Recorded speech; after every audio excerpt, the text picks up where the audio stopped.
So right now I'm repairing this large ratchet strap that's also pretty much like the makings of a toe dolly strap. So it could be altered to be used for that, as long as you got a sewing machine, right? Yeah.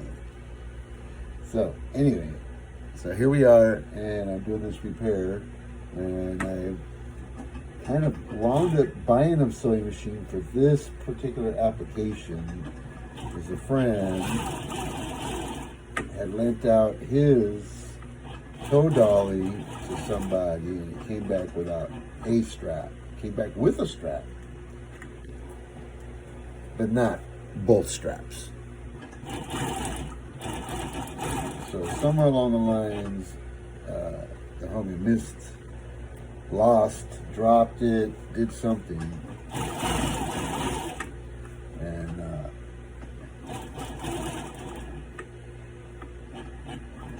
so now my buddy that would normally lend me his toe dolly doesn't have a toe dolly strap, so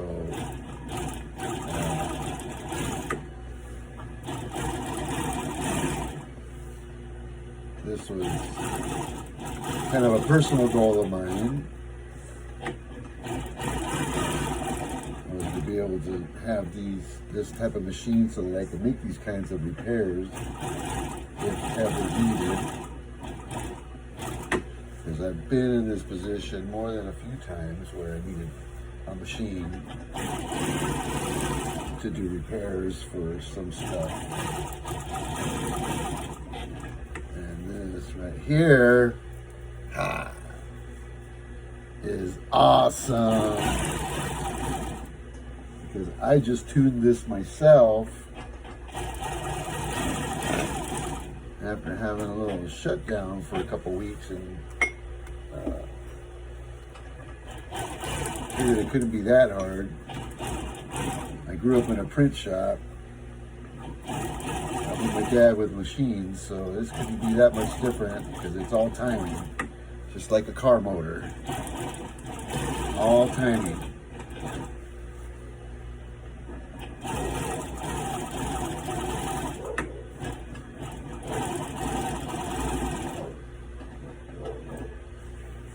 A couple more times around it, it'll be good.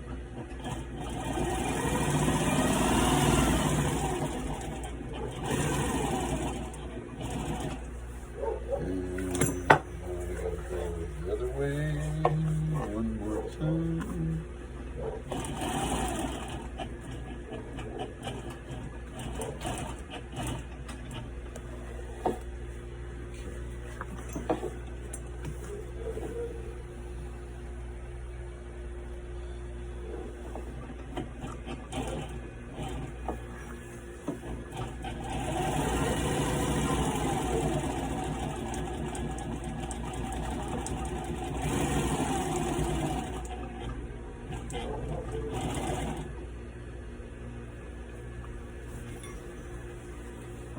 Alright.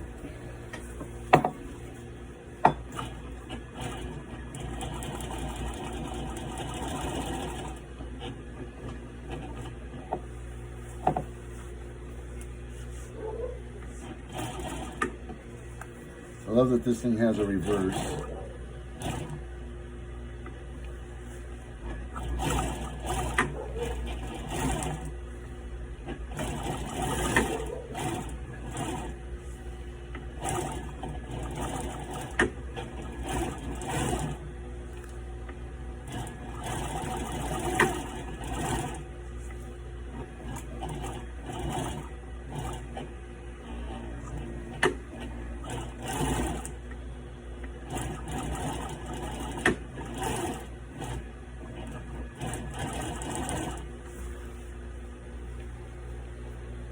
So I have to give it to you, Adler, Chandler sewing machines.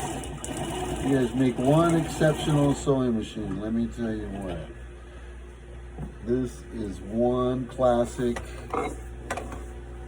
awesome machine. There you have it.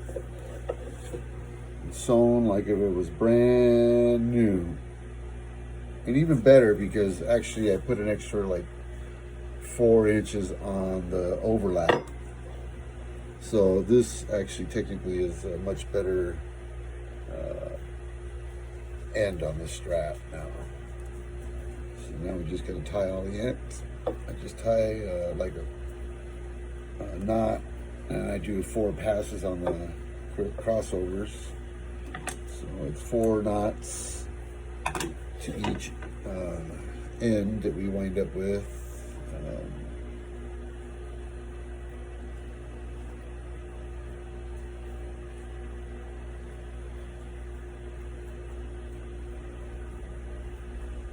Two, 3, 4. I've gotten really good at that knot tying stuff.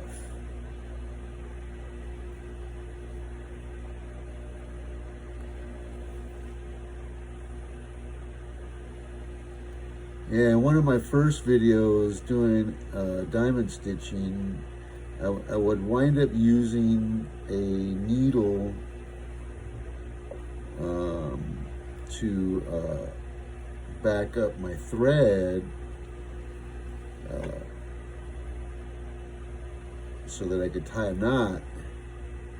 And I figured out after a little while that you don't need to do that. You just pull up on it, and the other side of the stitching comes out, will pop itself out of there, and you just tug on it enough times, it'll pull it up.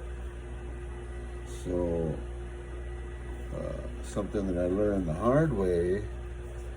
And when you have these little short strings like this, it's very easy to make those into a knot. You just have to tie a circle, tie your longer one and bring it around, and then take your little short one, hold it upright, and then pull your other one around it, snug them both up, and then do it again a few times. And makes it a little bit easier to tie those little shorties. So there it is there, hold it again, and then pull that around it. And then a lot of times, like if I just get them too short and they're a pain in the butt, then we'll just take a lighter and we'll just melt it down, because if it's nylon, then it'll melt down and it'll fuse. And that makes it even better, because then it doesn't come undone. There we go. So, one more project done that was a concern. That this is a strap that came from my job that was deemed unsafe because it was frayed, and the strap actually ripped while in transit. The strap came loose, the end of it went under a tire, and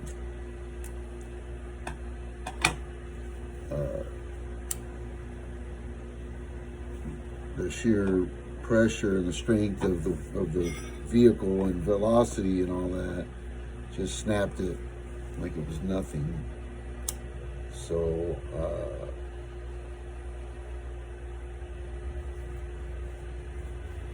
you know, for something like that, carelessness, not good.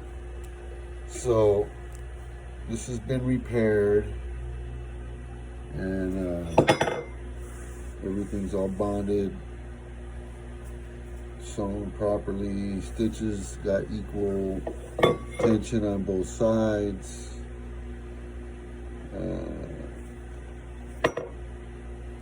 Perfect stitching, perfect repair job. There you go, everybody.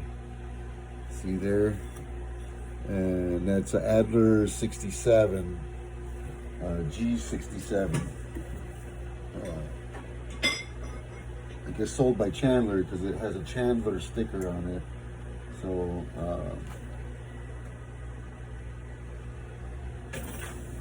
amazing machine.